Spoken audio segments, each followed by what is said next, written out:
Pacific Ocean is more than 10,000 kilometers from Southern Africa. But a recurring climate pattern in its tropical waters influences weather across the world. The ENSO, the El Niño Southern Oscillation. It has two phases. La Nina is the cool one. El Niño is not. The impact varies by region. For Southern Africa, that usually means drought. And this one looks likely to hit during the 2026-27 season.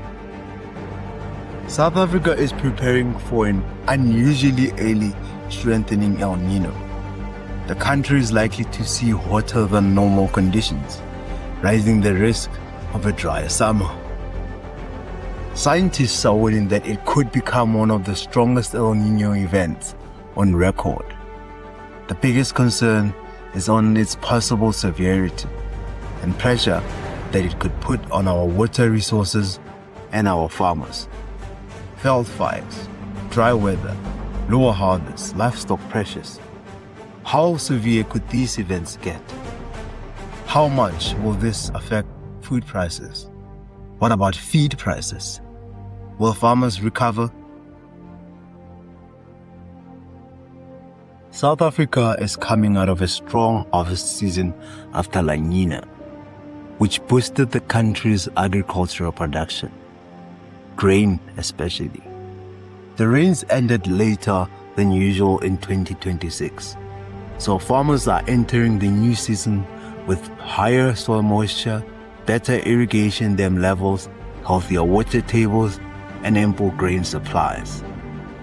These are carryovers, high grain stocks, and remaining produce from last season.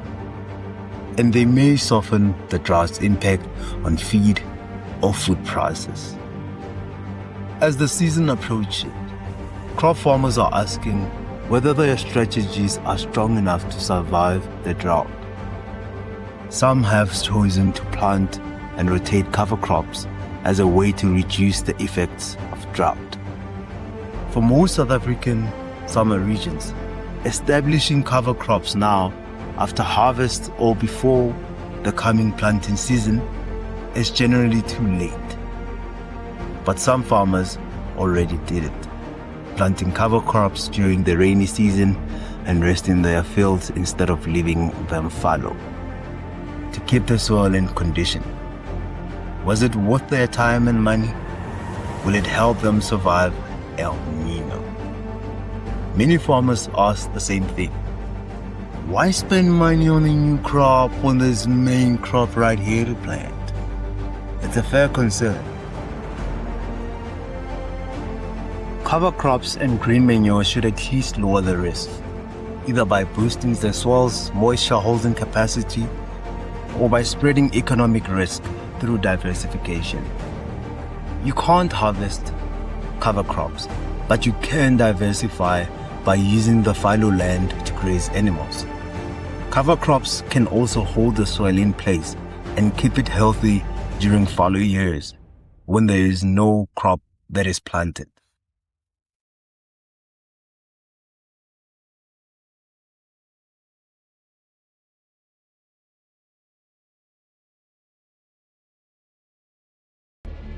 Growers always look forward to establishing a new crop on land that's never been plowed before. Not just because virgin soils carry less disease pressures or give better yields, but because undisturbed soils are balanced. After the second crop though, the land gradually becomes unbalanced, just like the older fields, mostly due to tillage, monocropping, and imprecise input application. The result is a cycle of trying to fix the impact of inputs with even more inputs.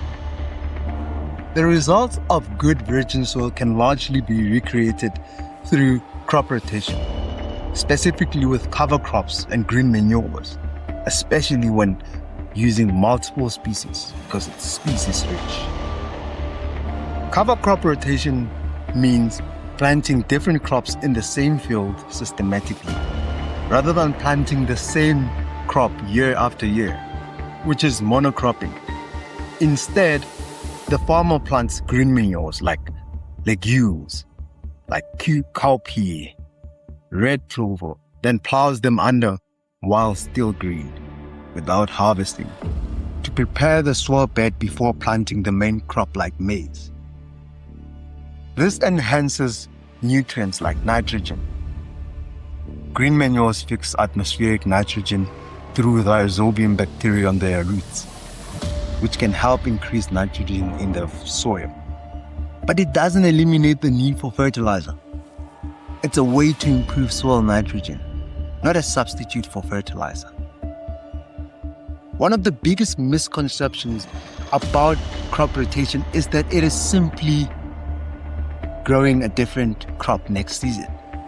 It's not. Scientifically, rotation works because the crops belong to different plant families, each interacting with the soil differently.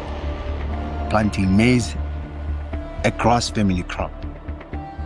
Rotating it with cowpea, a legume family crop. That is an example of true rotation. A farmer might establish a cover crop such as hairy vetch, forage radish, or mustard. These crops interact with the soil differently. They support different microbial communities, alter root architecture, and help break pest and disease cycles. That's where the real power of rotation lies. The strength of crop rotation lies in changing the biology of the system, not merely changing the crop.